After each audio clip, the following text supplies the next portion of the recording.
Selamat pagi Bapak, Ibu, dan Saudara yang terkasih. Firman Tuhan dalam renungan pagi kali ini diambil dari surat 1 Petrus pasal yang keempat ayat yang ke-7 sampai dengan ke-11.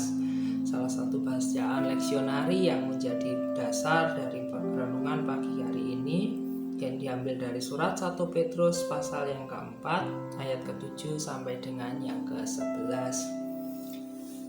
Hidup orang Kristen. Kesudahan segala sesuatu sudah dekat, karena itu kuasailah dirimu, jadilah tenang, supaya kamu dapat berdoa.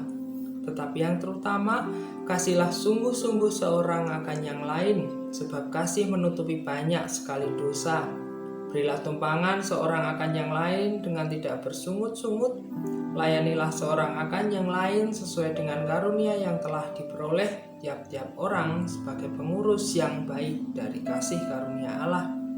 Jika ada orang yang berbicara, baiklah ia berbicara sebagai orang yang menyampaikan firman Allah. Jika ada orang yang melayani, baiklah ia melakukannya dengan kekuatan yang dianugerahkan Allah, supaya Allah dimuliakan dalam segala sesuatu karena Yesus Kristus. Ialah yang mempunyai kemuliaan dan kuasa sampai selama-lamanya. Amin. Yang berbahagialah kita yang mendengarkan firman Tuhan dan senantiasa melaksanakannya. Bapak, Ibu, dan Saudara yang terkasih, barangkali kita sering mendengar atau sering sekali mendapati bahwa ada julukan yang menarik, bahwa di dunia maya netizen Indonesia itu masuk dalam peringkat yang sangat tinggi, terkhusus perihal ketidaksopanannya. Jadi bisa dibayangkan bahwa di banyak berita disebutkan bahwa warga net atau para pengguna internet di Indonesia itu orang-orangnya banyak tidak sopan. Harus dikatakan begitu karena faktanya memang mudah sekali kita dapati perdebatan di sana sini, saling caci, saling maki, saling memarahi, dan saling menghujat satu dan yang lainnya. Dan itu fakta yang mudah sekali kita temukan karena orang Indonesia rupanya mudah sekali mengomentari sesuatu, dan ketika itu dilakukan di dunia maya, orang itu melakukan komentarnya tanpa empati.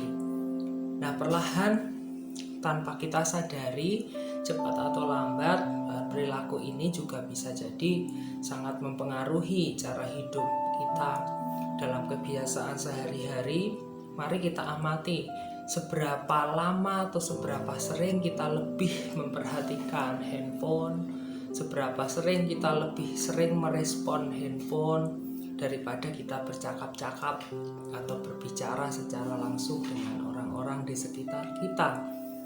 Dan banyak sekali persoalan yang muncul karena rupanya handphone atau smartphone yang kita miliki, di balik kecanggihan dan kemudahannya, ternyata juga berdampak pada berbagai akibat buruk terhadap relasi. Salah satunya kedangkalan relasi.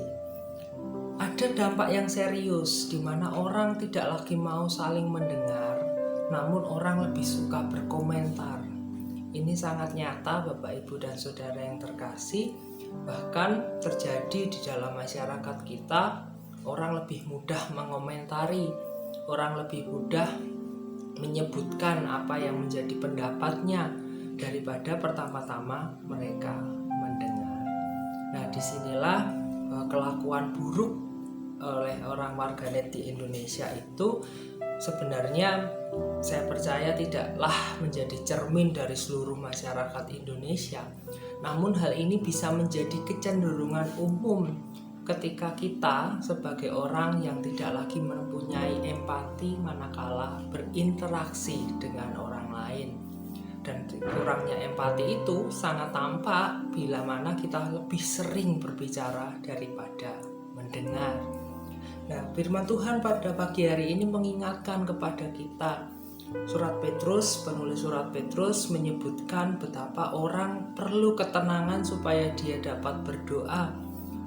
Karena konteksnya adalah di jemaat-jemaat di Asia kecil pada waktu itu adalah jemaat-jemaat yang penuh dengan ketakutan, jemaat yang tengah terpojok karena banyak penyiksaan, ada banyak pengejaran, banyak persekusi di sana, sehingga mereka memerlukan empati, mereka memerlukan simpati supaya di dalam persekutuan itu mereka bisa saling menguatkan. Nah, hal ini, pesan ini rasanya masih relevan bagi kita sekarang, di mana konteks kita juga memiliki banyak tantangan dan masalah, dan kita membutuhkan empati, dan kita membutuhkan kesediaan untuk saling mendengar. Kita membutuhkan kemauan orang untuk saling memberi masukan, namun di saat yang sama juga menyimak sebagai pendengar yang baik.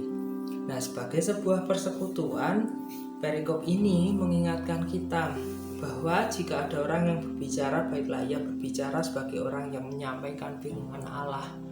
Ini tidak mudah, karena berbicara tentang firman Allah itu bukan berbicara sembarangan, asal baik atau asal benar. Namun berbicara tentang firman Allah itu pertama-tama mengandaikan sikap kemauan kita untuk mendengar dulu apa firman Allah.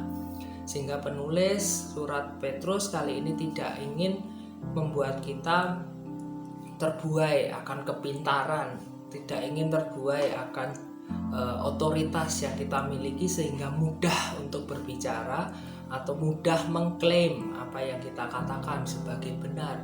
Namun pertama-tama membuka diri untuk disapa oleh firman, sehingga firman yang dikatakan atau yang kita ungkapkan kepada orang-orang itu adalah benar.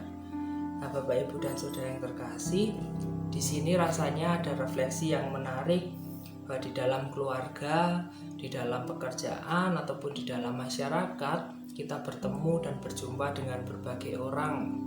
Komunitas kita selalu berkembang, komunitas kita ada banyak dinamika. Namun marilah kita cermati ajakan bahwa kita perlu menjadi orang yang penuh empati dan simpati. Dan itu bisa kita tunjukkan pertama-tama tidak melulu dari komentar atau kata-kata yang kita sampaikan, namun dari kesediaan kita lebih dahulu mendengar, sehingga peran kita di dalam komunitas akan senantiasa berguna dan akan senantiasa saling membangun dan senantiasa saling mencukupi ketika ada kekurangan. Tuhan berkati. Amin.